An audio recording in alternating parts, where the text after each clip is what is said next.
পাঁচ নাম্বার হাদিস শরীফ মিফতাহুল জান্নাতিস সালাহ, হাদিস শরীফের অর্থ নামাজ বেহেশতের চাবি। ছয় নাম্বার হাদিস শরীফ আউয়ালু মা ইউহাসাবু বিহিল আবদু ইয়াউমাল কিয়ামাতিস সালাহ, হাদিস শরীফের অর্থ কিয়ামতের দিন সর্বপ্রথম বান্দার নামাজের হিসাব হইবে।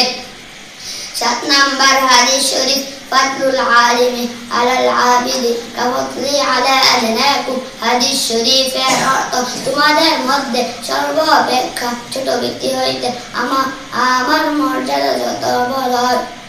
বেইলম আবেদের চেয়ে একজন খাঁটি আলেমের মর্যাদা তত বড়।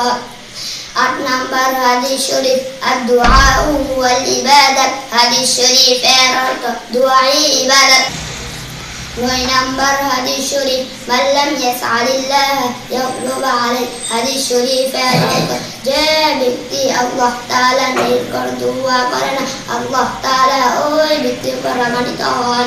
10 নাম্বার হাদিস শরীফ লা ইয়ারহামুল্লাহু মান লা ইয়ারহামুন নাস, হাদিস শরীফের অর্থ যে ব্যক্তি মানুষের উপর রহম করে না আল্লাহ তাআলা ওই ব্যক্তির উপর রহম করে না।